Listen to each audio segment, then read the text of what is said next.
Who is a collector? Why he is called as a collector? Why he is called as a collector? Collector means he is collecting something. What is that he is collecting? It is a $1 trillion question now. It is a misnomer now.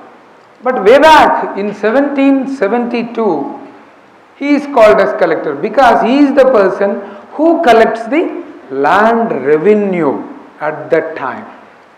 The Nizam at that time has delegated certain powers, and the British government has incorporated those powers, and collector is the person who is collecting the revenue from the land. Now no land revenue. Now no land revenue. Then why he is called as collector now? Why? ఎందుకు పిలుస్తున్నాం collector అని? ఇప్పుడు ఒకప్పుడైతే that's exactly appropriate word because he is collecting the land revenue. ఒక ఎకరా భూమి ఉంది అంటే 1 acre of land, after assessment of the land we have to collect the taxes. That is known as land tax or land revenue. He is the person who is collecting the land revenue. That's why he is called as collector. So that is the first definition. Second one, after that, from 1846 to 1900s, we have been controlled by an imperial civil services. It is known as ICS. It is not IAS. It is known as ICS. It is not known as Indian Civil Service. It is known as Imperial Civil Service. The original, the word is Imperial Civil Service. After that, in the independence, post-independence, we are actually controlled by an Indian administrative setup. We have totally 20 services. In civil service means 20. IAS, IPS, and then IFS, IRS, then IIAS, then IDES, like that so many services are there. So these services are being monitored by Department of Personnel and Training. Then in Telangana or Andhra Pradesh, after becoming the IAS or after becoming the civil servant, normally the very first posting where we had to do is an assistant collector under training, ACUT. The first posting is ACUT. After that, because IAS will be around 180 or something, then IPS, then IFS, then remaining things will be there. So perhaps you all might be knowing the setup of the question paper nowadays. The prelims, the main examination. These are the two parts normally we have to come across. The prelims normally, the two question papers. The one is the general studies, the second one is the aptitude test, which includes the interpersonal communication, mental ability. So these are the two papers, 200 plus 200, 400 marks. The prelims, the qualifying marks will be there, the cutoff will be around 100 or 110 depending upon the nature of the question paper. Then the main examination. Main examination is normally one general essay paper will be there, and then general studies paper 1 is normally deals with the Indian history and the world history. Second one is this one, governance, the polity, relationship, international relations. And the third one is the science and technology and also the disaster management. And the fourth paper is the ethics, integrity. These are the 4 general studies papers, one general essay. Each paper carries about the 250 marks, so 250 into 5, 1250. And then optional 2 papers plus 500, 1750 plus personality test. So that's around interview 275. And then in the main examination 2 papers will be there. That is one English language, one Indian language in the 8th constitution, 8th schedule of the Indian constitution. So that's how the entire thing will be there. So after becoming IAS officer, a 2 years training will be there. That's about 24 months. You will be sent to Labasna, Lal Bahadur Institute of this administrative setup, or else nowadays You can undergo the induction training in Hyderabad also. Even in Andhra Pradesh, the induction course is being conducted at Bapatla also, in Andhra Pradesh. Suppose you are being allotted to Andhra Pradesh, you can undergo the induction course, the very first course, then and there itself. So nowadays, because of the large number of selections, Labasna is not able to conduct so many batches. Now they are delegating to Hyderabad or else Trivandrum or else Mysore or else Bapatla, like that. It's being spread across. So after becoming the assistant collector under trainee, after completion of the training, both institutional training and also this practical training at the district level, you will be given so many independent posts. After becoming the IAS officer, assistant collector under trainee, the very first training is collectorate. The very first training is collectorate. After attaining 2 weeks training at collectorate, one cutting edge level functionary will be there. He is in Andhra Pradesh, he is called as VRO, Village Revenue Officer, because he is the person who maintains the village accounts. He maintains 9 village accounts totally, depending upon the land scenario. 9 village accounts he has to maintain. So you have to learn all the 9 village accounts like that, and then Panchayat Secretary training, then Tahsildar training, then MPDO training, then RDO training and independent post of RDO also. Then you will be attached to so many district officers, then survey training, then secretariat training, like that. The total 2 years training will be there. After that, you will be given independent charge, that is known as sub-collector. Sub-collector. Andhra Pradesh consists of 13 states, whereas in Telangana it consists of 31. So normally each district consists of 2 or 3 subdivisions depending upon the population and the mandal numbers. So each subdivision, in each district, one subdivision is designated as sub-collector division. Only one. In certain districts, 2. For example, in Chittoor, there are 2 sub-collector posts. One is Madanapalli, second one is Tirupati. 2 sub-collectors. The other person is Chittoor, he is designated as RDO. So like that setup will be there. After completion of your sub-collector post, you will be given either municipal commissioner or else any PO, ITDA or else in some other jobs also. So after that, you have to work as joint collector, who is the additional district magistrate. Then collector, who is called as district magistrate. So that is the administrative setup. So VRO, revenue inspector, deputy tahsildar, sub-collector, DRO, joint collector, collector. So this is the administrative hierarchical position. Why collector is called as district magistrate? A question arises. Why is called as? Because collector is an arbitrator.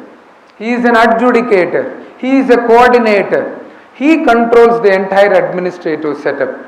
And then he controls the law and order situations. Because he is the person who deals with the executive magisterial powers. There are 2 types of magistrates in the district. 2 types of magistrates. One is known as executive magistrate. Second one is judicial magistrate. Executive magistrate is concerned with the preventive actions. The preventive action of the crime. He is connected. That's all. Not after the commissioning of crime. After commissioning of crime, judicial magistrate will come. Who are the executive magistrates? Section 21, 22 and 23 of Criminal Procedure Code deals with executive magisterial functions. That means, suppose an unlawful assembly is there, 4 persons in one area, they congregate together to commit an offence. After hearing the news, you can go there, you can arrest those 4 persons also, because it is known as an unlawful assembly for committing a specific crime. You can prevent that. So that is known as executive magistrate. You have the arrest powers also. Under section 44 of the Criminal Procedure Code, you have the arrest powers also. You can issue summons also. You can issue warrant also. You can search any place also. Those powers are known as executive, magisterial powers. Suppose on the land there is a dispute between two parties, you can promulgate 145 section CRPC. You can promulgate. Nobody should enter into that piece of land. You have to maintain peace and tranquility. So those powers are known as executive, magisterial. That's why collector is known as district magistrate. Below collector, two persons are known as additional district magistrate. One is joint collector, second one is district revenue officer. And then sub collector is designated as SDM, subdivisional magistrate. Subdivisional magistrate. Then Tahsildar. Tahsildar is designated as executive magistrate.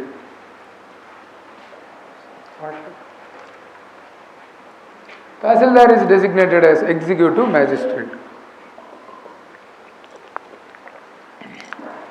Then collector is the head of the government at the district level. Then what is a government? What is governance? What is government? Governance, governance. These are the three words, governance. It is an old French word, governance, clubbed with British, govern. Then a middle or the British word has come, that is known as governance. So what is governance? What is government? These are two independent words. Governance is nothing but the total output of the government is known as governance. Nowadays, all the 250 countries in the world, they are looking for invisible government, visible governance. You understood the word? Invisible government, visible governance. So governance shall be visible, tangible, whereas government shall be invisible. We should not be there in the front end. We should not be there in the front end. We should be at the back end. Then who will be at the front end? The governance. The citizen service centers. The citizen service center shall be at the front end. Nowadays in Telangana and Andhra Pradesh, so many citizen service centers are there. Those are known as Me Seva centers. Me Seva. What is Me Seva? Or E Seva? Electronic Seva. Or Me Seva. What is Me Seva? The aim of the Me Seva or E Seva is make the service easier, faster. That's it. Easier, faster. So that is known as governance. Then a system has come because the society is moving towards the casteism, nepotism, and increasing levels of consumerism. Those things can be reversible with your beautiful, wonderful, excitable, unbeatable, inimitable, and impeccable contributions. Then good governance has come. Good governance or e-governance, E small governance. What is e-governance or good governance? E means electronic governance. Then one step ahead, certain countries have moved forward to become the E2 governance, an excellent electronic governance. South Africa is known for E2, an excellent electronic governance. Then what is good governance? What is good governance? Because nowadays everybody is talking about governance. What is good governance? What are the key elements in good governance? There are 8 elements in good governance. 8. Totally 8. Nowadays collector has become manager rather than the administrator. Manager rather than the administrator. Just like a two sides of the coin. Coin untadi kada. Coin lo oka side administration, oka side common sense. Adi manager. Then only you will be successful. There is a 5P concept in administration. 5 P's untayante. Public, press, public representatives. 3 P's. If you are not able to satisfy these 3 P's, you will not get 4th P. PACE. Peace. Undadu. Otherwise fifth P వస్తుంది, cutting into pieces, finish, you will be closed. కాబట్టి కావాల్సింది ఏంటి? Common sense. Administration, rules, acts అన్ని text బుక్లో ఉంటాయి. Theory is totally different from practical. Because India is a sovereign, socialistic, secular, democratic republic. Liberty, equality, fraternity. That is the preamble of the Indian Constitution. Mandi Sudirghamaina Rajyangam idu. It is the lengthiest written constitution of the world. Lengthiest. It's neither rigid nor flexible. Rigid ga undadu. At the time, flexible ga kuda undadu. Flexible and highly flexible. England highly rigid, USA అటువంటిది కాదనమాట. రెండిటికి మధ్య రకంగా ఉంటుంది. అందుగురించి lengthiest. ప్రపంచంలో ఒక రాజ్యాంగం అన్నిటికంటే చిన్నది. ఏ రాజ్యాంగం అది? చిన్నది Monaco, only 90 articles. Monaco only 90, చాలా చిన్నది, హ్రస్వ రాజ్యాంగం. ఇది సుదీర్ఘ రాజ్యాంగం, lengthiest written. This is the shortest constitution, smallest. కాబట్టి అటువంటి రాజ్యాంగంలో మనము డెమోక్రటిక్ సెటప్ ఉంటుంది. Because there are three wings ఉంటుంది: లెజిస్లేచర్, ఎగ్జిక్యూటివ్, జ్యుడిషియరీ. ఇప్పుడు 4th పిల్లర్ వచ్చింది. What is it? ప్రెస్. 4వ పిల్లర్. ఇప్పుడు 5వ పిల్లర్ కూడా వచ్చింది. Recent trends in Indian constitution. 5th pillar, civil society organizations. That's it. Simple. Legislature, executive, judiciary, press, civil society organization. కాబట్టి governance అంటే ఇట్లా ఉండాలి. మల్టీఫేరియస్, మల్టిపుల్ అనేది. గుడ్ గవర్నెన్స్ అనేది మల్టిపుల్ పార్టీస్ ఉండే కంట్రీలో చాలా ఈజీగా ఉంటుంది గుడ్ గవర్నెన్స్. మోనోటోనస్గా ఉంది అనుకోండి, మోనో పార్టీ కంట్రీ ఉంది అనుకోండి, it is very difficult to implement. ఎందుకు? 8 కీ ఎలిమెంట్స్ చూస్తే అకౌంటబిలిటీ, ట్రాన్స్పరెన్సీ, రెస్పాన్సివ్నెస్ ఉండాలి, ఈక్విటీ అండ్ ఇంక్లూజివ్నెస్ ఉండాలి, ఇంక్లూజివ్నెస్ ఉండాలి, ఎఫిషియెంట్గా ఉండాలి, ఎఫిషియన్సీ ఉండాలి, దెన్ రూల్ ఆఫ్ లా చూపించాలి, దెన్ పార్టిసిపేటరీగా ఉండాలి. అందరూ, men, women, everybody shall be a participated person. Participatory approach అనేది ఉండాలి. కాన్సెన్స్ డిటర్మిన్డ్గా ఉండాలి. ఇవన్నీ ఉంటేనే 8 key characteristics of good governance అంటారు. Accountability. Good governance very first ఏమంటే మల్టీ పార్టీ సిస్టమ్ ఉండాలి ఆ కంట్రీలో, అప్పుడే గుడ్ గవర్నెన్స్ ఉంటుంది. సో వాట్ ఆర్ ద త్రిలింగాస్, త్రిసూత్రాస్ ఆఫ్ గుడ్ గవర్నెన్స్ అంటే determination, dedication, devotion. 3 Ds. Finish. 3 Ds ఉండాలి first. Then accountability. Then who is accountable to whom? ఎవరికి అకౌంటబుల్గా ఉండాలి? Policy makers and then target group. Policy maker shall be answerable to target group. That means public. That is known as accountability. Without accountability you cannot achieve good governance. జవాబుదారీతనం లేకపోతే ఏముంటుంది? మీరు మీ సేవకు పోతారు. మీ సేవలో 2 రకాల సర్వీసులు ఉంటాయి. Category A service, category B service. Category A service అంటే ఆ రోజుకి అప్పటికప్పుడే 15 నిమిషాల్లో మీకు సర్వీస్ ఇచ్చేయాలి. మీరు 25 రూపాయలు పే చేశారు అనుకోండి, యూజర్ ఛార్జ్, మీకు ల్యాండ్ రికార్డ్ వచ్చేయాలి అక్కడ. దట్ ఈస్ కేటగిరీ ఏ.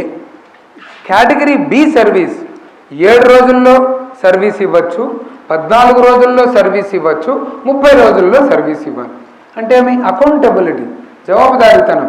దాన్ని ఏమంటాం ఇంగ్లీష్లో? SLA అంటాం, సర్వీస్ లెవెల్ అగ్రిమెంట్. అంటే కొన్ని 7 రోజుల్లోనే అతను ఇచ్చి తీరాలి. 7 రోజులు కాకుండా నువ్వు ఒకటి అప్లై చేసావు అనుకోండి, ఒక క్యాస్ట్ సర్టిఫికేట్ కోసం అప్లై చేసావు, అతను 15 రోజుల్లో ఇవ్వాలి. లేదు అతను ఏం చేశాడు, 2 నెలలు పెట్టుకుంటున్నాడు. Is it accountable? అంటే సిటిజన్ చార్టర్ కనిపించాలి. అకౌంటబిలిటీ అంటే జవాబుదారీతనము అన్నారు. జవాబుదారీతనం లేకపోతే ఎట్లా? ఇప్పుడు నేనున్నాను, ఒక కలెక్టర్గా ఉన్నాను, నా దగ్గరకు ఒక పిటిషనర్ వచ్చాడు గ్రీవెన్స్ పిటిషన్ తీసుకొని, నేనేం చెప్తాను? ఆ పిటిషన్ నేను చేసి తీరుతాను, జవాబుదారి. లేకపోతే నువ్వు ఇచ్చావు, నేనేం చేయలేదు, 2 నెలల తర్వాత నువ్వు తిరుగుతూనే ఉంటావు, అది జవాబుదారితనమా? ఫినిష్. కాబట్టి గుడ్ గవర్నెన్స్లో very first is accountability. Then the second key characteristic feature transparency ఉండాలా కదా. ట్రాన్స్పరెన్సీ, పారదర్శకత. ట్రాన్స్పరెన్సీ అంటే నువ్వు చేసే ప్రతి పని అక్కడ కనిపించాలి. ట్రాన్స్పరెన్సీ, దాని గురించే గుడ్ గవర్నెన్స్కి మెయిన్ 2 నేషనల్ ఇనిషియేటివ్స్ ఏమంటే, ఒకటి right to information, the second one is e governance. Right to information 2002కు ముందు ఫ్రీడమ్ ఆఫ్ ఇన్ఫర్మేషన్ ఉండేది. ఫ్రీడమ్ మాత్రమే. అంటే who is the owner of the information? Question వచ్చింది, who is the owner of the information? రకరకాలుగా చెప్పారు. Tahsildar is owner, collector is owner, bank manager is owner అని. No, public is the owner of information. Who is the owner of information అంటే public. అందుగురించే దాన్ని ఏమైంది, a paradigm shift has been noticed from reactive role to proactive role. Reactive to proactive. What is reactive, what is proactive? ఎవరైనా చెప్పగలరా? Can anybody help me? Why it is known as paradigm shift? Reactive role to proactive role. Reactive అంటే ఏదైనా జరిగిన తర్వాత మనం స్పందిస్తే అది reactive. జరగకముందే పోయి దాన్ని చేస్తే అది proactive. Normally in Indian system the biggest drawback reactive. 2005కు ముందు entire world, Indian continent, everything is going towards reactive phase. After 2005, a proactive phase has come. That is known as paradigm shift. This is one of the key parameters of good governance. The biggest problem in human psychology is, normally we listen half, understand quarter, think zero, react twice. ఉంది కదా, మీరు కూడా అంతే కదా, సగమే వింటున్నారు, అర్థమయ్యేది పావే, ఆలోచన చేసేది జీరోని, రియాక్షన్ మాత్రం double. That is the biggest problem in human psychology. Homo sapiens మానవుడు. ఎందుకంటే ఏం చెప్తా ఉన్నాడో ఎదుటివాడు వినడు. This is known as a skill. This is known as skill ఉండాలి. చాలామంది ఇక్కడ ఉంటారు, ఒకరోజు స్కిల్ ఒక్కొక్క రకంగా ఉంటుంది. What is skill? Sustain knowledge and intelligence through life long learning. SKIL. ఈ 5 పదాలు కలవాలి. Sustain knowledge and intelligence through life long learning. First skill ఏది కావాలి అంటే communication skill. Communication is just like a circle which contains 4 parts. We should be the best listeners, then readers, then speakers, then writers. అట్లా ఉండాలి. We should be the best listeners first. అంతేగాని ఎదుటివాడు ఏం చెప్తాడో కూడా వినకముందే మాట్లాడుతూ ఉంటారు. దాన్ని ఏమంటామంటే బిహేవియరల్ ఈవెంట్ ఇంటర్వ్యూ అంటారు. అటువంటి ఇంటర్వ్యూ కానీ ఒక్కటి పోయినారనుకో, ఎదుటివాడు క్వశ్చన్ అడగకముందే మనం ఆన్సర్ చెప్పాము అంటే యూ విల్ బి డిస్కార్డెడ్. అది బెస్ట్ లిజనింగ్ స్కిల్ కావాలి. తర్వాతనే రీడింగ్, రైటింగ్, స్పీకింగ్. అది కమ్యూనికేషన్. కాబట్టి ఇక్కడ మనకు కమ్యూనికేషన్ స్కిల్స్ అనేది రావాలి. అందుగురించి ఫ్రీడమ్ ఆఫ్ ఇన్ఫర్మేషన్ని national government government of India చాలా జాగరూకతతో రైట్ టు ఇన్ఫర్మేషన్ యాక్ట్ అనేది 2005లో తీసుకొని వచ్చారు. It is the wonderful reform in the information. Then what is an information? Information అంటే ఏంటి? It could be oral, it could be verbal, it could be written, ఏదైనా కావచ్చు ఇన్ఫర్మేషన్. దీంట్లో ప్రతి ఆఫీసు జవాబుదారీతనం. అంటే మనకు గవర్నమెంట్ నుంచి ఎక్కడెక్కడ ఫండ్ వస్తూ ఉందో 5% కూడా కాదు, 5% నుంచి 100% వరకు గవర్నమెంట్ మనీ, పబ్లిక్ ఎక్స్చెక్కర్ నుంచి డబ్బులు వచ్చినప్పుడు ఆఫీస్కి వాళ్ళు జవాబుదారీతనం చూపించాలి. ఇన్ఫర్మేషన్ ట్రాన్స్పరెంట్గా పెట్టాలి. అంటే ఆ ఆఫీస్లో ఎవరెవరు ఉన్నారు, వాళ్ళకి ఎంతెంత జీతం వస్తుంది, వాళ్ళ బడ్జెట్ ఏంటి, అన్నీ పారదర్శకంగా పెట్టాలి. That is known as right. Citizen has every right to access the information. Citizen has every right. ఏం చేస్తాడు? బిలో పావర్టీ లైన్ అయితే ఫ్రీ, అది ఒక పైసా కూడా కట్టాల్సిన అవసరం లేదు. అబోవ్ పావర్టీ లైన్ అనుకోండి, 10 రూపాయలు పెడతాడు. ఆ ఇన్ఫర్మేషన్ నాకు ఇవ్వండి అని. ఎవరికి? Public information officer. ప్రతి ఆఫీస్లో ఒక PIO ఉంటాడు. Section 5 of right to information act deals with PIO. Then section 4 అంటాం. వాట్ ఈజ్ సెక్షన్ 4 అంటే, మీ దగ్గర ఉన్న సమాచారాన్ని వాలంటరీగా నువ్వే బయట బోర్డు పెట్టేయాలి. నువ్వే బోర్డు పెట్టాలి. నీ దగ్గర ఉండే సమాచారం, ఎంత ఖర్చు పెట్టావు, నీ బడ్జెట్ ఎంత, నీ ఇన్కమ్ ఎంత, నీ ఎక్స్పెండిచర్ ఏంటి, బయట బోర్డు పెట్టాలి. అది ట్రాన్స్పరెన్సీ. Information accountability. 30 రోజుల లోపల ఇచ్చి తీరాలి. 30 రోజుల లోపల ఇన్ఫర్మేషన్ ఇవ్వాలి. లేకపోతే అప్పీల్కి వెళ్ళొచ్చు. First appeal next higher officer, second appeal commission, information commission. So ఇది transparency. Then responsiveness. What is responsiveness? 3వ క్యారెక్టరిస్టిక్ ఫీచర్ గుడ్ గవర్నెన్స్. అంటే రెస్పాన్సివ్నెస్ లేకపోతే ఉపయోగం ఏంటి? There are 3 types of persons as far as response is concerned. Good responder, moderate responder, poor responder, no responder. That's it. కాబట్టి మనకు good responder అంటే మనం ఏదైనా జరిగిన వెంటనే రెస్పాన్స్ కావాలి.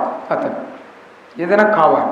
ఇప్పుడు సైక్లోన్ వస్తుంది అంటే ఇమీడియట్గా అక్కడికి పోయి అందరినీ అలర్ట్ చేసి వాళ్ళందరినీ ఎవాక్యువేట్ చేసి ఒక ప్లేస్కి తీసుకొని రావడం good responding system.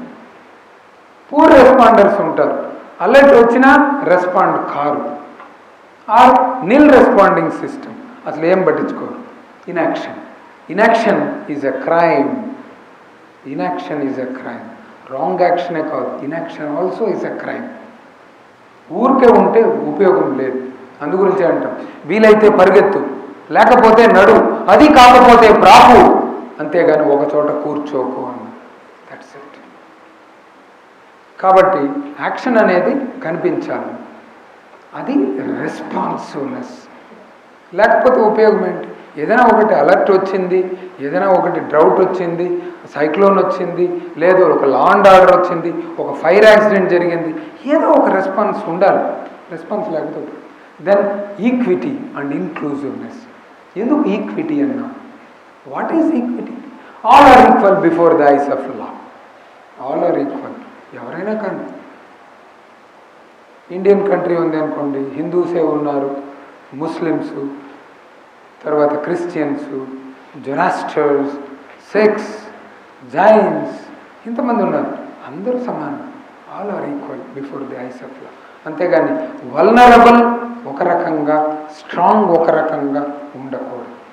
That is known as equal opportunities. Equal, all are equal. Inclusiveness, అందరూ భాగస్వామ్యులు. ఏ ప్రోగ్రామ్ తీసుకున్నా all are the part and parcel of that system. That's known as equity and inclusiveness. Then the 5th one is the efficiency. Efficient management ఉండాలి. Efficiency రెండు ఉండాలన్నమాట. That means efficient usage of natural resources ఉంటుంది, ప్రకృతి వనరు. దాన్ని maximum use చేయాలన్నమాట. మామూలుగా కాదు, maximum. There are 3: maximum, optimum, minimum. Minimum is of no use. Optimum, okay. Maximum is the utilization of all the resources. We have to explore all the possibilities. Maximum utilize చేయగలిగితే full results అనేది వస్తుంది. Efficient usage of all resources. Efficiency. Then efficiency in management also. Full efficiency చూపించాలి. ఆప్టిమిస్టిక్గా ఫుల్గా చూపించాలన్నమాట. That is next. Then rule of law. Rule of law. Rule of law అనేది human రైట్స్కు సంబంధించి మానవ హక్కు.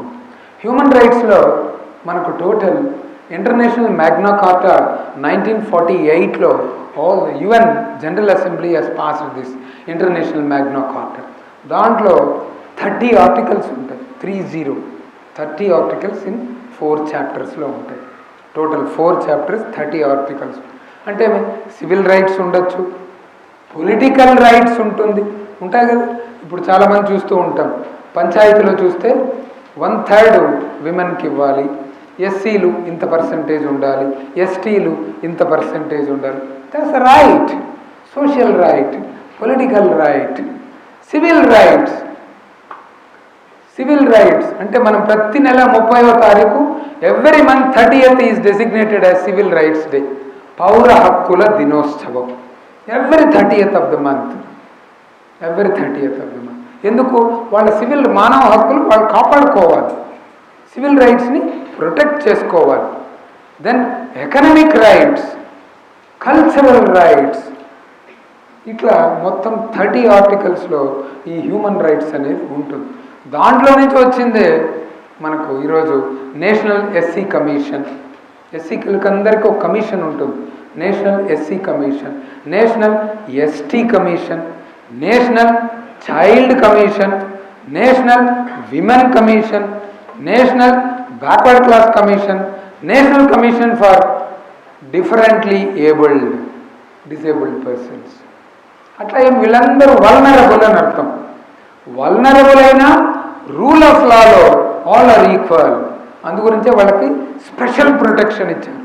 SC, ST, minorities, linguistic minorities, religious minorities, both women, child, disabled, ఇట్లా నేషనల్ కమిషన్స్, స్టేట్ కమిషన్స్ ఇవన్నీ వచ్చాయి. This is known as rule of law. Then participatory approach. మనకు స్వాతంత్రం ఎప్పుడో 1947లో వచ్చింది. 2022 is going to be the 75th year of independence. ఇన్ని సంవత్సరాలు వచ్చినా why poverty is not being eradicated?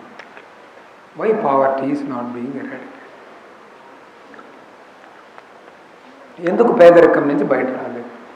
Because there is no participatory approach. ఇప్పుడు నేను గవర్నమెంట్, మీరు టార్గెట్. నేనేం చేస్తున్నాను? మీకు 2 ఆవులు ఇస్తున్నాను బతుక్కోమని, కానీ ఆవుల్ని ఎలా పెంచాలో మీకు తెలియదు. You don't know how to this one the cattle. Then after some time the cattle will die. You will be incurring heavy loss on that. Without knowing your expertise on the field, the government is pumping lots many welfare programs towards the development. Then how the poverty will be eradicated? Poverty is a symbol. ఇట్లా 2 arrow marks పైన చూపిస్తూ ఉంటుంది, 2 arrow marks కింద ఉంటుంది. What are these 4 arrow marks? Poverty symbol. One is livelihood, second one is income generating. These 2 arrow marks are looking downwards. What are they? These 2 arrow marks. Expenditure. Without knowing the expenditure of the family, how can you expect a person who will cross the poverty line? ఇది ఎలా ఉంటుంది అంటే, ఒక pot ఉంటుంది, కుండలో చిల్లులు ఉంటాయి అనుకోండి, నీళ్లు పోస్తే ఏమవుతుంది? That's it. చిల్లులు, holes are expenditures. We have to reduce the expenditure of the family first. చిల్లులు క్లోజ్ చేయకుండా మీరు ఎంత వాటర్ పోసినా ఉండదు. That's it, simple. Then what is the 4th arrow looking downwards? Risk. Family risk, personal risk, life risk, property risk. అందుగురించి poverty అనేది eradicate కాదు, holistic అప్రోచ్లో చేస్తేనే అవుతుంది. అందుగురించి ఏమంటాము? దిస్ ఈజ్ నథింగ్ బట్ ఇప్పటి వరకు జరిగిందంతా top down approach. Top down అంటే పైనుంచి కిందికి నెట్టేశారు ఆల్ వెల్ఫేర్ స్కీమ్స్. ఆంధ్రప్రదేశ్లో చూస్తే మొత్తం స్కీమ్స్ 91, 22 హెడ్స్లో ఉంటుంది వెల్ఫేర్ స్కీమ్స్. ఇవన్నీ నెట్టేయడమే కిందికి, పాపులిస్టిక్ మెజర్. అంతేగాని వానికి అడిగి ఇన్వాల్వ్ చేసి వాడిని కానీ కూర్చోబెడితే అప్పుడు వాడు పావర్టీ నుంచి బయట వస్తాడు. That is known as participatory approach. కాబట్టి అందరినీ పార్టిసిపేట్ చేయించాలి. గుడ్ గవర్నెన్స్ యొక్క symbol participation, participatory. Then last 8th one. What is that 8th one? Consensus determined. Common consensus ఉండాలి. దీనికి యుఎన్లో డిఫరెంట్ గోల్స్ వచ్చాయి. ఒకప్పుడు మిలీనియం డెవలప్మెంట్ గోల్స్ ఉండేవి, 8 గోల్స్. ఈరోజు ఎస్డిజి అంటున్నాడు. 2015లో ఎస్డిజి అంటున్నాడు, సస్టైనబుల్ డెవలప్మెంట్ గోల్ అనేది. అంటే గోల్ షాల్ బి సస్టైనబుల్. ఏమా గోల్? 17 ఏంటి? నో హంగర్, ఆకలి ఉండకూడదు. No poverty, all shall be educated, well being, all health for all, then life under water, life above the land. So total 17 sustainable development goals ఉంటుంది SDGs. అది ఏ country అయితే 2030కి achieve చేస్తారో ఆ 17 goals, that country is declared as the good governance country. That's it. ఇంతవరకు ఎవరు రాలేదు. ఈ 17 గోల్స్ని 100% achieve చేసిన కంట్రీ ఏది లేదు. 100. టార్గెట్ ఏంటి? 15 years ఇచ్చాడు యుఎన్ జనరల్ అసెంబ్లీలో. 2015తో స్టార్ట్ అయితే 2030కి చూడమన్నాడు ఎస్డిజి. దానివల్ల ఏమవుతుంది? హ్యూమన్ డెవలప్మెంట్ ఇండెక్స్ వస్తుంది. హ్యూమన్ డెవలప్మెంట్ ఎస్డిజి యొక్క మెయిన్ ఎయిమ్ ఏంటి? Human development index. అంటే మానవ అభివృద్ధి నిజమైన అభివృద్ధి. అంతేగాని ఒక గ్రామంలో పోయి రోడ్లు వేసాము అంటే roads, housing, drains, hardware part. What about software? Human development. Human development ఏం సార్, మేమంతా బాగున్నాం కదా లావులావుగా, ఎందుకు హ్యూమన్ డెవలప్మెంట్ ఎందుకు అని మీకు డౌట్ రావచ్చు. What is human development? Infant mortality rate single డిజిట్కి రావాలి. Infant mortality rate. డెలివరీ అయిన వెంటనే ఇన్ఫెంట్ చనిపోతూ ఉన్నారు. భారతదేశంలో కానీ ఆంధ్రప్రదేశ్లో కానీ 40 మంది చనిపోతున్నారు 1,00,000 మంది పిల్లలకి. అట్లా మొత్తం ఇన్ఫెంట్ మోర్టాలిటీ రేట్ సింగిల్ డిజిట్కి రావాలి. సింగపూర్ కంట్రీ ఉంది, infant mortality rate only 2. Iceland ఉంది, only 1. Human development. Sweden, Norway హెచ్డిఐలో ఫస్ట్ ర్యాంక్ దానికి. మనకు 127వ ర్యాంక్ ఇచ్చారు భారతదేశానికి హ్యూమన్ డెవలప్మెంట్ ఇండెక్స్ 127. మన తర్వాత ఎవరో కొంతమంది ఉంటారు, బంగ్లాదేశ్, పాకిస్తాన్ లాంటి అంతే. ఈవెన్ అమెరికా కూడా 74 ఉంది infant mortality rate HDI. Maternal mortality, delivery అయ్యేటప్పుడు pregnant women will die. Why? Institution, there is no institutional delivery. Then lot of anaemia problems. Anaemia ఉంటుంది. అనీమియా ఉంటుంది, ఏముంటుంది? What is anaemia? Hemoglobin percentage is very less. For example, women should have more than 11 grams of hemoglobin. Men should have 12 grams of hemoglobin. But most of the pregnant women at the time of pregnancy, they have only 6 grams or 7 grams or 8 grams. That hemoglobin content is very less. What is hemoglobin? Hemoglobin is a respiratory pigment which contains 2 parts. One is heme, second one is globin. Heme is iron, globin is protein. రెండు కలిస్తే haemoglobin. That's it. దేంట్లో ఉంటుంది? బెల్లం, jaggery, rich source of iron. Then millets, rich source of protein. రెండింటిని club చేసామనుకోండి, అయిపోయింది, haemoglobin వచ్చేసింది. కాబట్టి everyday pregnant women should eat lot of millet, lot of jaggery, సజ్జ లడ్డు, నువ్వుల లడ్డు. ఇదన్నా there is the matter. The anaemia will be eradicated. So, maternal mortality rate can be reduced. Infant mortality rate, maternal mortality rate, then malnutrition. It is the biggest problem in developing country like India and underdeveloped countries like Somalia. Malnutrition. Normally, baby weight 2.5 kgs ఉండాలి. దానికంటే తక్కువ ఉన్నారు అనుకోండి, finish. Malnutrition. So, malnutrition different types ఉంటుంది. Severely under weight, severely acute malnutrition, SAM, moderately acute malnutrition, MAM, wasting, stunting. Different types of malnutrition. ఇవన్నీ eradicate చేయగలిగితే అప్పుడు country child labour, child marriage ఇవన్నీ ఉండకూడదు. So these are the evils sustainable development goals కావాలి. Then 8 key ఎలిమెంట్స్తో పాటు 4 pillars ఉంటుంది good governance. What are the 4 pillars? What are the 4 pillars of good governance system? Ethos, ethics, equity, efficiency. All 4 E's. 4 E's. Ethos, ethics, equity, efficiency.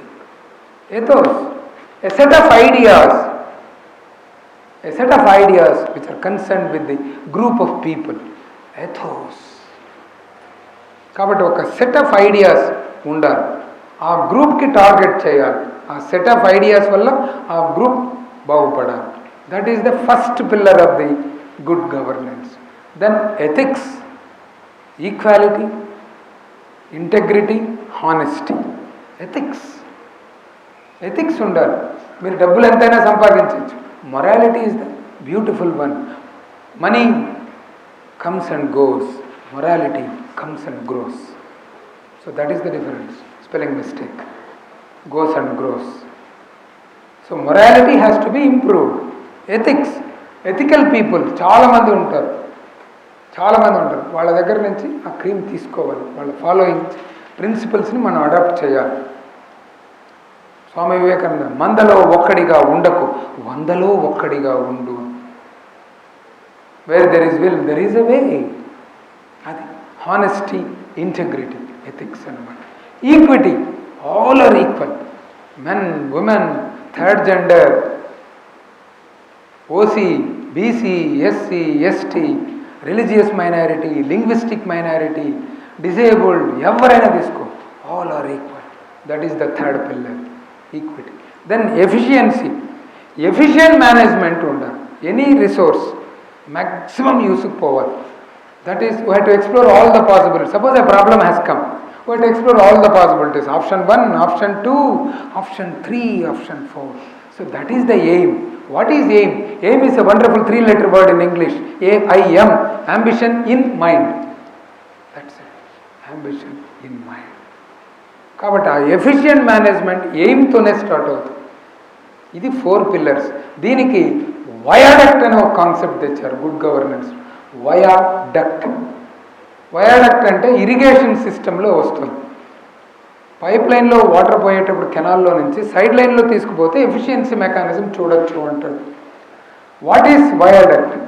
We stands for vision, I stands for innovation, A stands for accessibility, accessible, reach the unreach, accessibility. D stands for digitization, U stands for uberization, C stands for convergence, T stands for technology transfer. Entire viaduct or good governance depends upon ICT, information and communication technology. Vision ఉంటుంది, ప్రతి ఒక్కరికి ఉంటుంది కదా. నేను ఇది కావాలి, నేను IAS officer కావాలి, లేదు ఇంకోరు కావాలి. విజన్ కంటైన్స్ 4 Ds ఉంటుంది. What are they? Discovery, dream, design, delivery. ఆ విజన్ ఉండాలి ప్రతి ఒక్కరికి, ఏం చెయ్యాలి అని. దెన్ రెండోది ఇన్నోవేషన్, కొత్తగా తీసుకొని రావాలి వ్యవస్థలు. Then innovation milk. Accessibility, reach the unreach, ఎవరికైతే చేరదో వాళ్ళని యాక్సెసిబుల్ చేయాలి. ఎడ్యుకేషన్, ఎందుకు అన్ని గ్రామాల్లో ఈరోజు స్కూల్స్ కడుతున్నారు? యాక్సెసిబిలిటీ. అన్ని గ్రామాల్లో మీ సేవా సెంటర్స్ ఎందుకు పెడుతున్నారు? Accessibility. That's it. Then D, digitization. Digitization, all records shall be digitized. Land records, then digital lockers, digital literacy, అన్ని రికార్డ్స్ అన్నీ కొత్త గవర్నెన్స్లో తీసుకొని వస్తాం. Digitisation. Uberisation. What is Uberisation? What is Uberisation? Uberisation is nothing but low hanging fruit with effective usage of technology, లో hanging fruit. అంటే పడుకుంటే పళ్ళు వచ్చి నోట్లో పడాలి, అది లో హ్యాంగింగ్ ఫ్రూట్ అంటాం. ఎల్హెచ్ఎఫ్ మెకానిజం, అది ఊబరైజేషన్. కన్వర్జెన్స్, అన్ని డిపార్ట్మెంట్లు కలిసిపోవాలి. ఏ డిపార్ట్మెంట్ సైలోస్లో పనిచేయకూడదు, ఐసోలేటెడ్గా ఉండకూడదు. Convergence, that technology transfer. This is nothing but viaduct concept.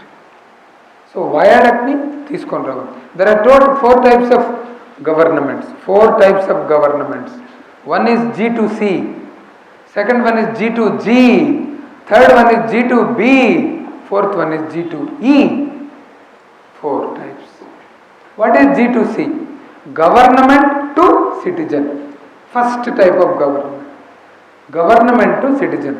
ఎలా తీసుకొని వస్తాం అంటే గవర్నమెంట్ నుంచి ఇచ్చే సేవలు, సర్వీసెస్ సిటిజన్కి ఈజియర్గా, ఫాస్టర్గా చేరాలి. That's it. So that is the aim of G2C. Whatever may be the government service, it shall be transfer to a citizen without any hassle, ఈజియర్గా, ఫాస్టర్గా. ఏది ఉంటుంది? మీ సేవ మీకోసం. దెన్ ఈ క్రాంతి, ముద్రలో డిఫరెంట్ స్టేట్స్ అడాప్ట్ చేసుకున్నాయి. వాళ్ళేమో మీ సేవ అన్నారు. కర్ణాటకలో భూమి ప్రాజెక్ట్ పెట్టారు. All land records are modernized, digitized. Just పోయి కౌంటర్లో, కియాస్క్లో పోయి అప్లై చేస్తే వచ్చేస్తుంది సర్టిఫికేట్. భూమి ప్రాజెక్ట్. కేరళలో ఫ్రెండ్స్ అని పెట్టారు. Friends, what is friend? Fast, reliable, instant, efficient. Disbursing services, network of disbursing services. Friends అని ఒక కాన్సెప్ట్ పెట్టారు కేరళ. అంత ఫాస్ట్గా డెవలప్ అయిపోతుంది. ఇక్కడేమో క్రాంతి అని పెట్టారు, ఇంకో చోట భూమి అని పెట్టారు, ఇక్కడ మీ సేవ అని పెట్టారు. Then loan charge creation module. ఇంతకుముందు రైతులైతే ఒక బ్యాంకు దగ్గరకు పోయి లోన్ తీసుకోవాలంటే ఎంతో కష్టపడేవాడు, ఎన్నిసార్లు తిరిగేవాడు. ఇప్పుడు అవన్నీ అవసరం లేదు. Just peep into the bank and then tell his Khata number, automatically entire thing is auto-populated. So his Khata number will come, his Patta number will come, his charge will come. There are 2 types of user modules. One is a banker, ante bank clerk and bank manager. 2 user modules untaru. Maker, checker. Maker will frame the charge, checker will check it and sanction the loan. దీని వల్ల ఏమవుతుంది? Public expenditure వృధా కాదు, bogus పట్టాదారు passbooks ఉండదు. This is e governance. Loan charge creation module అంట. So ఇట్లా different G2C mechanisms వచ్చాయి, all services. Then G2G, government to government. Second type of government. ఒక గవర్నమెంట్ డిపార్ట్మెంట్ ఇంకొక డిపార్ట్మెంట్కి షేర్ చేసుకునే information, data transfer from one department to other department for effective usage. For example, one department will conduct census. That census information will be shared among all the departments for beneficiary oriented programs. వాళ్ళకి loan ఇవ్వాలా, వీళ్ళకి ఇంకొకటి ఇవ్వాలా అంటే దీనికి base ఏంటి? Census. ఎంతమంది ఉన్నారు, ఆధార్ 12 digit నెంబర్ ఎలా వచ్చింది. కాబట్టి ఆధార్ని లింక్ చేసేస్తే బెనిఫిషరీ లింక్ ప్రోగ్రామ్స్లో యూనిక్నెస్ ఉంటుంది, ఇంకొకటి తీసుకోలేడు. సెకండ్ టైం ఇంకోటి తీసుకోలేడు. That is G2G. Then G2B, government to business. Procurement, e procurement, electronic procurement, ఇవన్నీ G2 బిజినెస్. అంటే బిజినెస్ వాళ్ళకి ఇంతకుముందు అనుకోండి టెండర్ ఏదో పిలుస్తాడు, కొటేషన్ పిలుస్తాడు, వాడికి కావాల్సిన వాడికి ఇచ్చేవాడు. ఎవరు L1, ఎవరు L2, ఎవరు L3 అనేది ఉండదు. లోయెస్ట్ 1, లోయెస్ట్ 2, లోయెస్ట్ 3 అనేది ఉండదు. ఇష్టం వచ్చేవాడికి ఇచ్చాడు. ఇప్పుడేమైంది, ఒక ప్లాట్ఫామ్ డెవలప్ అయింది, ఈ ప్రొక్యూర్మెంట్ అని. మొత్తం కంప్యూటరైజ్డ్, టోటల్ ఆన్లైన్లోనే అప్లై చేస్తాడు టెండర్, ఆన్లైన్లోనే ఫైనలైజ్ అవుతుంది, ఆన్లైన్లోనే బిడ్డింగ్ ఉంటుంది. This is G2B. Then 4th type G2E, government to employee. ఇప్పుడు ఇంతకుముందు అయితే ఎంప్లాయీస్ చాలా అవస్థలు పడేవాడు. ఎవ్రీ మంత్ 1వ తారీఖు పోయి శాలరీ తీసుకోవాలంటే వాడు క్లర్క్ ఉండాలి. క్లర్కు ఒక రెవెన్యూ స్టాంప్ వేసుకొని జీతం ఇచ్చేవాడు. ఆ క్లర్క్ ఆ రోజు రాలేదనుకోండి, 1వ తారీఖు జీతం లేదు, ఎంత ఇస్తున్నాడో తెలియదు. 2000 రూపాయలు జీతం, 100 రూపాయలు పట్టుకుంటాడు. 1900 ఇచ్చినా అడిగేవాడు లేడు ఇంతకుముందు. అందు గురించి G2Eకి వచ్చారు, గుడ్ గవర్నెన్స్. అంటే పేరోల్ సిస్టమ్ వచ్చింది ఈరోజు. ప్రతి ఎంప్లాయీకి పేరోల్ ఉంటుంది. Basic pay, DA, HRA, other allowances అని ఉంటాయి. Entire thing is totally computerized. కాబట్టి అతనికి తెలుసు ఎంత అతనికి బేసిక్ పే అని. అది కూడా ఏం చేస్తాడు, బ్యాంక్తో లింక్ చేస్తాడు, బ్యాంక్ అకౌంట్ ఆటోమేటిక్గా. కాబట్టి 30వ తారీఖు లోపల అతని బ్యాంక్ అకౌంట్లోనే పడిపోతుంది డబ్బు. ఇంకెక్కడికి పోవాల్సిన అవసరం లేదు, బ్యాంక్ అకౌంట్లో పడిపోతుంది. కాబట్టి పేరోల్ సిస్టమ్ ఎఫిషియెంట్ అయిందనమాట, G2E అయింది. So these are the 4 types of governments, 4 types of pillars and 8 characteristic features of good governance. కొన్ని కంట్రీస్ ఇంకా ఫాస్ట్గా పోయినాయి. సౌత్ ఆఫ్రికా ఈ ఓటింగ్కి వెళ్ళింది, ఎలక్ట్రానిక్ ఓటింగ్. మనం ఇంకా పోలేదు, ఈవీఎం దగ్గరే ఉన్నాం. ఎలక్ట్రానిక్ ఓటింగ్ మెషిన్ అంతటితోనే ఉన్నాం. వాళ్ళు ఓటింగ్ కూడా దాంట్లోనే వేస్తున్నారు, యాప్ ద్వారా వేస్తున్నారు. మనం ఒక స్టేజ్కే ముందుకు వెళ్ళాం, national voter service portal NVSP అంతవరకే పోయినాం. అంటే ఎవరెవరు ఓటర్స్గా ఉన్నారని తెలిసేదని.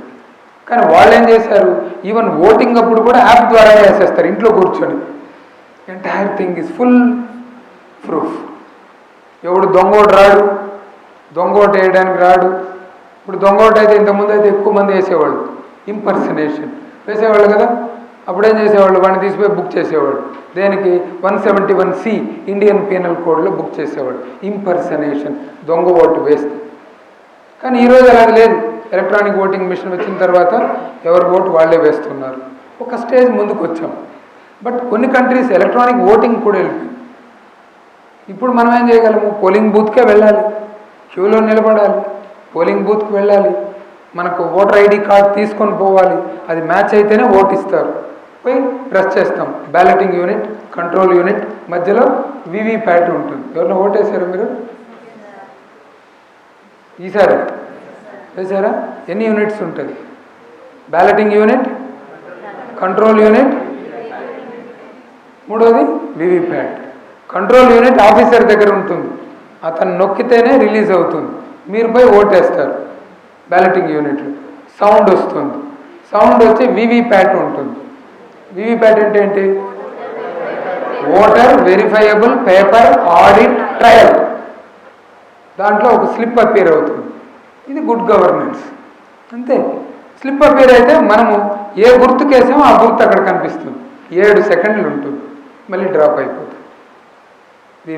VVPAT is a good governance initiative. అంతే, ICT వల్ల ఇవన్నీ వచ్చాయి అన్నమాట.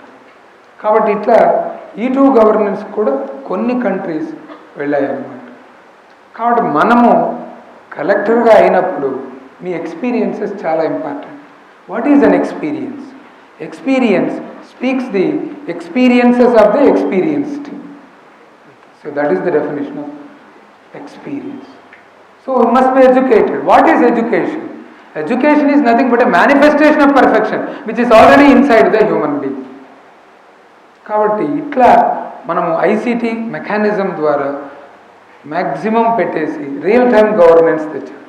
What is real time governance అంటే, బ్యూటిఫుల్ వెబ్సైట్ ఉంటుంది, డాష్ బోర్డ్ ఉంటుంది. CM ఆఫీస్లో, చీఫ్ మినిస్టర్ ఆఫీస్లో RTG డాష్ బోర్డ్ ఉంటుంది.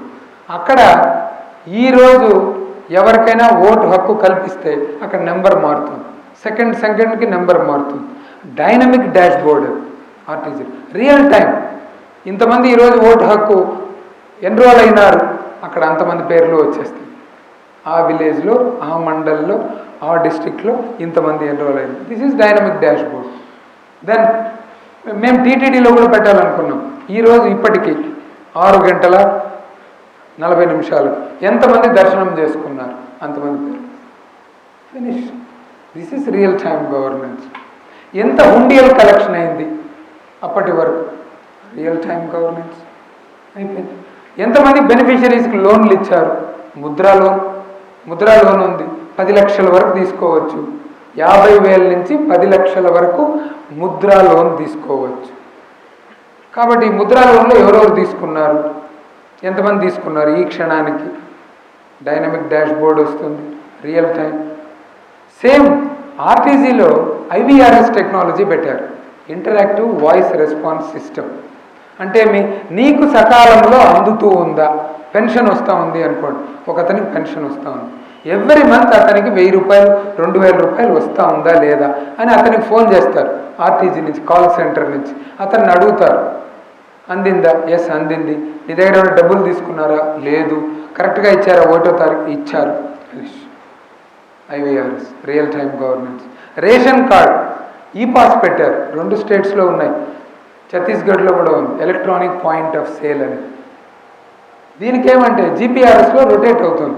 అంటే పాస్ సిస్టంలో పోయి మనం వేలు ముద్ర వేస్తే ఆటోమేటిక్గా మ్యాచ్ అయితేనే మన కమోడిటీస్ వస్తుంది, రైస్ కానీ దాల్ కానీ kerosene. Electronic point of sale అని, ఎలక్ట్రానిక్ పాయింట్ ఆఫ్ సేల్. కాబట్టి అదే గుడ్ గవర్నెన్స్ ఇనిషియేటివ్ అది. అది లేదనుకోండి, ఎవరంటే వాళ్ళు వచ్చి తీసుకొని పోయేవాళ్ళు. ఇప్పుడు ఎలక్ట్రానిక్ పాయింట్ ఆఫ్ సేల్ ఉండడం వల్ల ఆధార్తో మ్యాచ్ కావాలి. మ్యాచ్ అయితేనే బయోమెట్రిక్ 3 ఉంటుంది. What are the 3 biometrics? 3 types: thumb, iris, facial recognition software. 3. Thumb అంత ఫుల్ ప్రూఫ్ కాదు అంటారు, కానీ ప్రాక్టికల్గా చెప్తే ఫుల్ ప్రూఫ్ కాదు. కొన్ని రోజులు కరిగిపోతుంది, మ్యాచ్ కాదు, అప్పుడు అతనికి కమోడిటీ రాదు. Second one iris. Iris reader కరెక్ట్గా పనిచేయాలి. Iris is a small organelle in the lower eyelid, అది కరెక్ట్గా మ్యాచ్ అయితేనే iris. Third one is facial. This is 100% full facial recognition software. These are the good governance initiative. All records, land records ఉన్నాయి ఈరోజు, అన్నీ computerise చేసేసారు. Your adangal, your ROR, your RSR, your 1B, entire thing is computerised. ఇంకా కొన్ని ఆంధ్రప్రదేశ్లో భూధార్ కూడా చేసేసారు. కృష్ణా డిస్టిక్లోనే పైలట్గా చేసాం భూధార్ అని. భూధార్ అనేది మనిషికి ఆధార్, భూమికి భూధార్. ఆధార్ ఇస్తే 12 డిజిట్ నెంబర్, భూధార్ ఇస్తే 11 డిజిట్ నెంబర్. ప్రతి ల్యాండ్ పార్సల్కి జియో కోఆర్డినేట్స్ తీసుకుంటాం, జియో ఫెన్సింగ్ వేసేస్తాం. లాటిట్యూడ్, లాంగిట్యూడ్ 2 తీసుకొని దాన్ని మ్యాచ్ చేస్తాం. దానివల్ల ఏమవుతుందంటే ఇర్రెగ్యులర్ రిజిస్ట్రేషన్స్ ఇంకా మేట జరగవు ఆంధ్రప్రదేశ్లో. మిగతాది నాకు తెలియదు, ఆంధ్రప్రదేశ్లో జరగదు. Irregular registration, double registration, government land registration ఇవన్నీ జరగవు అనమాట. మొత్తం కంప్లీట్ చేశారు భూధారాన్ని. కాబట్టి these are the good governance initiative. దీనివల్ల ఏమైంది? టెక్నాలజీ పెరగడం వలన యూజర్ ఫ్రెండ్లీగా మారింది. ఇల్లీగల్ ట్రాన్సాక్షన్స్ అన్నీ ఎలిమినేట్ చేయవచ్చు. So those are the advantages of good governance. Bad governance ఉంది అనుకోండి, bad governance is nothing but the declining the institutional integrity with lot of conflict of interest. Declining the institutional integrity తగ్గిపోతుంది. అది bad governance indication. Good గవర్నెన్స్కి integrity పెరగాలి. So that is known as good governance అన్నమాట. కాబట్టి మనము collector అయినాము అనుకోండి, ఇన్నోవేటివ్గా ఉండాలి. మీ ఎక్స్పెరిమెంట్స్ అని ఇన్నోవేషన్, ఇలస్ట్రేషన్, ఇన్వెస్టిగేషన్, కొత్త మేము అక్కడ చాలా కనుక్కున్నాం. కలెక్టర్ అని పెట్టాం, ఎలక్ట్రానిక్ కలెక్టర్ అంటే ఎవరైనా కానీ ఆ యాప్ని డౌన్లోడ్ చేసుకొని వాళ్ళ గ్రీవెన్స్ని వాళ్ళ ఇంటి నుంచే అప్లోడ్ చేసేయచ్చు. కృష్ణా డిస్ట్రిక్ట్లో మాత్రం, మిగతా చోటు కాదు. కృష్ణా డిస్ట్రిక్ట్లో మాత్రం డైరెక్ట్గా కలెక్టర్ యాప్ని డౌన్లోడ్ చేసుకొని పెడితే అది నాకు వస్తుంది. బ్యాక్ ఎండ్లో నేను ఉంటాను, ఫ్రంట్ ఎండ్లో యాప్ ఉంది. నేను దాని గ్రీవెన్స్ని చూసుకొని కన్సర్న్డ్ ఆఫీసర్కి పంపించి time line service level agreement ద్వారా కంప్లీట్ చేయించి మళ్ళీ ఆయనకు పంపిస్తాను. కలెక్టర్. దెన్ అంబులెన్స్ అని ఒకటి పెట్టాను, ఎలక్ట్రానిక్ అంబులెన్స్. ఒక యాక్సిడెంట్ జరిగింది. యాక్సిడెంట్ జరిగినప్పుడు ఫస్ట్ 1 అవర్ క్రూషియల్ ఎవరికైనా. యాక్సిడెంట్ అయిన వెంటనే అంబులెన్స్ ఇమ్మీడియట్గా రావాలి. వచ్చిన వెంటనే అంబులెన్స్లో ఒక అతను ఉంటాడు, టెక్నికల్ పర్సన్. అతను నెట్వర్క్ హాస్పిటల్స్ అన్నిటి నెంబర్లు ఉంటాయి, అతను ఆ నెంబర్ ఫీడ్ చేసేస్తాడు. ఇంత యాక్సిడెంట్ అయింది, రిబ్స్ ఇరిగిపోయాయి, డ్యామేజ్ అయింది, బ్లడ్ ఇది అయింది, రెడీగా ఉండండి. ఇతను ఇక్కడి నుంచి అక్కడికి 10 minutes జర్నీ అనుకో, 10 minutesలో అక్కడికి వెళ్తాడు. అక్కడ పోయిన వెంటనే ఎంటైర్ సెటప్ రెడీగా ఉంటుంది, పేషెంట్ సేవ్ అవుతాడు. దట్స్ నోన్ యాజ్ ఈ అంబులెన్స్. దెన్ ఈ రైతు బజార్లో కూడా పెట్టారు. రైతు బజార్లో ఉండే కూరగాయలు ఆర్డర్ చేయాలి, ఎలక్ట్రానిక్ ఫ్రేమ్స్ పెట్టేసి అక్కడ ఉండే పెయింటింగ్స్ మనతో మాట్లాడుతాం. తిరుపతిలో డెవలప్ చేసాం పద్మావతి అమ్మవారి టెంపుల్ దగ్గర. పద్మావతి పరిణయం అనే ఒక యాప్ ఉంది. ఆ యాప్ని డౌన్లోడ్ చేసి ఫ్రేమ్స్ ఉంటుంది, పెయింటింగ్ ఫ్రేమ్స్. అక్కడ కానీ స్కాన్ చేస్తే వెంకటేశ్వరుడు మీతో మాట్లాడతాడు, పద్మావతి అమ్మవారు మీతో మాట్లాడతాడు. That's nothing but augmented reality technology, సింటిల్లో టెక్నాలజీ. ఇంకా RFID ఒకటి వచ్చింది, రేడియో ఫ్రీక్వెన్సీ ఐడెంటిటీ డివైస్ అని. QR కోడ్ కంటే, క్విక్ రెస్పాన్స్ కోడ్ కంటే. దేవస్థానంలో చాలా దొంగతనాలు పోతూ ఉంటాయి, ఆభరణాలు తీసుకొని వెళ్ళిపోతూ ఉంటారు. ఈ RFID చిప్ పెట్టేస్తాం ప్రతి జ్యువెలరీ కింద, ఫినిష్. దాన్ని ఎత్తుకున్నాడు అంటే అలారం వస్తుంది, అక్కడ గేట్ దగ్గర వాడిని అరెస్ట్ చేస్తాం. సో ది టెక్నాలజీ అనేది these are nothing but good governance విషయం. ఇవన్నీ వచ్చాయనుకోండి, క్వాలిటీ అనేది పెరుగుతుంది. What is quality? Quality where the people expectation will meet. So that is the definition quality. People's expectation meet కావాలి, ఆ క్వాలిటీ అనేది ఇవ్వాలన్నమాట. ఇవ్వగలిగితే మనం 100% అచీవ్ చేసినట్లే. ఏం చేయాలన్నమాట, ఎన్ని ఇనిషియేటివ్. అదే మనం అందు గురించి ISO తెచ్చుకుంటాం, అందరు వినే ఉంటారు ISO అని. What is ISO? International organization for standardization. ఎప్పుడు 1947 February 23rd is ISO day. 1947లో 160 కంట్రీస్ ఉన్నాయి. స్టాండర్డైజేషన్ ఉండాలి, quality non negotiable, efficient service, delivery free, without hassle free.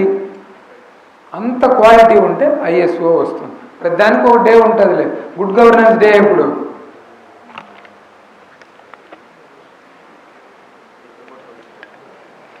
December 25th.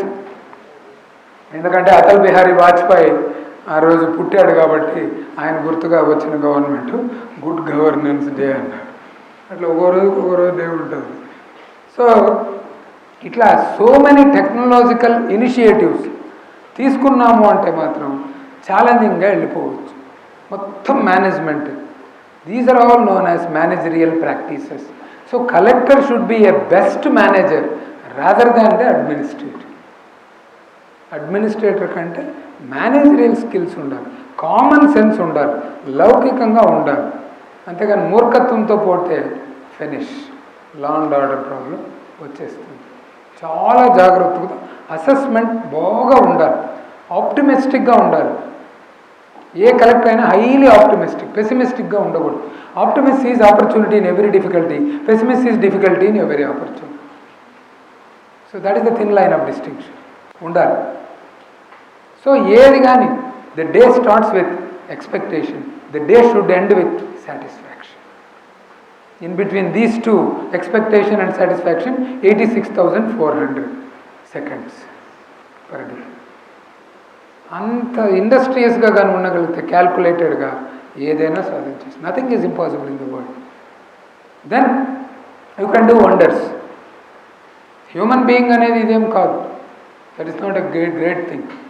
Life is a long journey between human being and being human. అది చేయగలిగితే collector is being human, you are all human beings. Collector పోయినాడు అంటే అతను being హ్యూమన్లా ఉండాలి అంతే. లేకపోతే అక్కడ పోయిన తర్వాత కలెక్టర్ పోయి అక్కడ ఒక పెన్షన్ కావాలి, రేషన్ కార్డు కావాలి, ఒక డ్రైన్ కావాలి, అక్కడికక్కడే శాంక్షన్స్ ఇచ్చేయాలి. That is nothing but real time governance, instantaneous. అప్పుడే కలెక్టర్ మీద ఒక ట్రస్ట్ అనేది డెవలప్ అవుతుంది. ఈ ప్రపంచంలో ఇన్ని ఉద్యోగాలున్నా కలెక్టర్కే ఎందుకు పోతారు? Question arises. ఎందుకంటే మొత్తం డిస్ట్రిక్ట్ అంతా he is the king, he is the arbitrator, he is the adjudicator, he is the coordinator. అన్నీ కోఆర్డినేట్ చేసి అన్ని స్కీమ్స్ నీట్గా పంప్ చేయగలిగితే వితౌట్ ఎనీ మిడిల్ టైర్ బ్యూటిఫుల్గా రిజల్ట్స్ వస్తుంది. రిజల్ట్స్ అనేది అప్పుడే సక్సెస్ అనేది వస్తుంది. అందుగురించే success is a thing when your signature becomes an autograph. Simple. కాబట్టి అటువంటి కలెక్టర్లకి కొంతమందికి పద్మవిభూషణ్ కూడా వచ్చిన కలెక్టర్లు ఉన్నారు, పద్మభూషణ్ వచ్చింది, పద్మశ్రీ కూడా వచ్చింది కలెక్టర్లు. కొంతమంది వాళ్ళు చేసిన సర్వీస్ అట్లా మిగిలిపోవాలి. We don't want to live as persons, we want to live as personalities. Persons will die, personality will never die. ఎందుకు గుర్తుపెట్టుకుంటారు కొంతమంది కలెక్టర్ల కంటే? అంత సేవ చేయాలి, సేవ ఎఫిషియెంట్గా ఉండాలి సర్వీస్, లేకపోతే ఏం ఉపయోగం ఏమి ఉండదు. ఎవరు ఎన్ని రోజులు పనిచేశాడు అనేది కాదు, ఎవరు ఎన్ని మ్యాక్సిమం వర్క్స్ చేశాడు, బ్రాడర్ స్పెక్ట్రమ్లో ఎంతమందికి ఉపయోగపడింది ప్రజలకు, అదే సుపరిపాలన, గుడ్ గవర్నెన్స్. ఈ గవర్నెన్స్ అన్నా గుడ్ గవర్నెన్స్, సుపరిపాలన. ఎందుకు శ్రీకృష్ణదేవరాయలను గుర్తుపెట్టుకుంటూ ఉన్నారు ఇప్పటికి కూడా? అతని పరిపాలన సుపరిపాలన. ఎందుకు గుప్తుల కాలం నాటి స్వర్ణయుగం అన్నారు? పరిపాలన సుపరిపాలన, అంతే. అందరూ ఆనందంతో ఉండాలి అని. అందుగురించే వాళ్ళు అన్నది, there is a beautiful excitable 5-letter word in English that is known as smile, sweet memories in lip expression. ప్రజలు అంటే గుడ్ గవర్నెన్స్ సింబల్ ఏమంటే మనిషి నవ్వుతూ ఉండాలి, ఆనందం, happiness. So ultimate goal of good governance is happiness. Understood? Well understood? చాలా dose ఎక్కువైంది, ఆపేయచ్చు. అండర్స్టూడా? That is good governance. మనం ఏది కానీ ప్రాక్టికల్గా తీసుకొని వెళ్ళాలి, ఎక్కువ మంది లాభపడాలి, అంతే. బ్రాడర్ స్పెక్ట్రమ్కి వెళ్ళాలి, వైడర్ స్కోప్కి వెళ్ళాలి. విజన్ని యాక్షన్తో క్లబ్ చేయాలి. Vision without action is a daydream, action without vision is a nightmare, vision with action is a rightful delivery. That's it. దానికి వెళ్ళాలి. డ్రీమ్స్లో ఉండకూడదు, కలలు కంటూ ఉండేది కాదు. Dream requires effortless sleep.